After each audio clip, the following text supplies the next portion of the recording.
Hey, welcome back to Comics Characters Chronology. I'm your host, Rhett, and today we have the fourth appearance of the Fantastic Four from issue number 4 of the series, The Fantastic Four.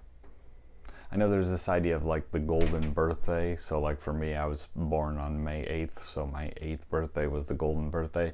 I guess this is the golden issue of the Fantastic Four, which actually makes the primary color on the cover not that far off. Speaking of the cover, it is dated for May of 1962. It's certainly an exciting cover, but I do have a couple of questions here. It's clear that the Submariner is running away with Sue. Why is Thing just sort of looking at his hands? I don't know what's going on there. That's not exactly a running form. But more importantly, why is Reed not stretching in an attempt to get Sue free? I feel like he's going to have some explaining to do later. Yeah, that's not going to work out well for him, I think. All right, that cover is penciled by Jack Kirby, inks by Saul Brodsky, and colors by Stan Goldberg. And inside, we have the story The Coming of the Submariner, which is scripted by Stan Lee, pencils by Jack Kirby, inks by Saul Brodsky, colors by Stan Goldberg, and letters by Artie Simek. And this has been reprinted a number of different places, including Marvel Masterworks' The Fantastic Four, Volume 1, Fantastic Four Omnibus Volume 1, Fantastic Four Epic Collection Volume 1, and of course you can find it on Marvel Unlimited.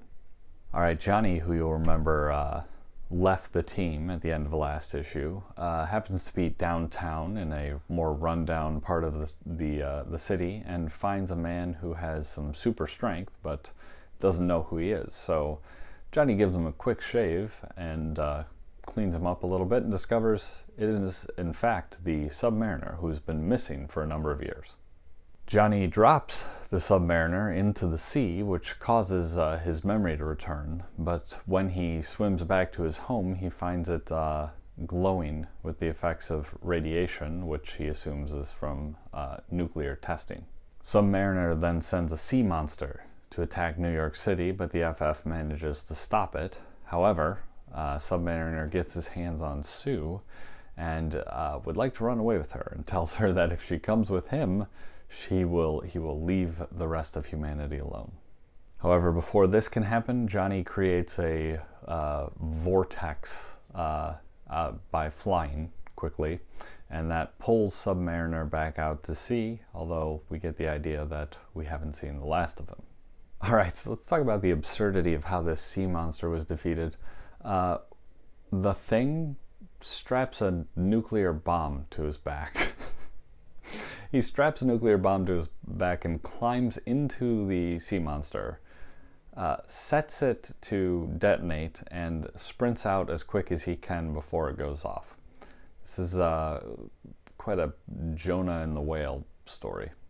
Speaking of Ben, before we see Johnny discovering the Submariner, the team is out looking for Johnny, and Ben happens to be the one who finds him. And the plan was to bring Johnny back, but Ben's negotiation tactics could use a little bit of work as he destroys the building Johnny is in and threatens everyone around. Now that ruckus actually comes to an end when Ben changes back to his human form. However, it is brief once again, and he is returned to being the Thing. Alright, a couple of small notes here. It was fun to see Kirby drawing this giant sea monster. Again, Marvel, before this superhero boom, was doing a lot of kind of giant monster type stories, and so good to see Kirby doing some of that.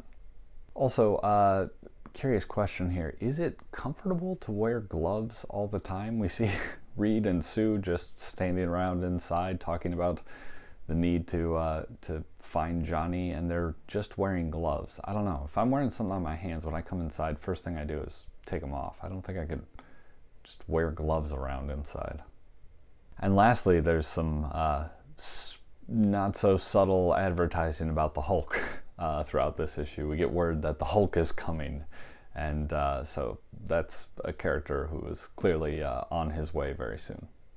All right, that's it. Up next, we have the second appearance of Doctor Strange, which comes from Strange Tales number 111. So to make sure you're able to see that, be sure to like, subscribe, notification bell, do all of those things, and looking forward to seeing you then.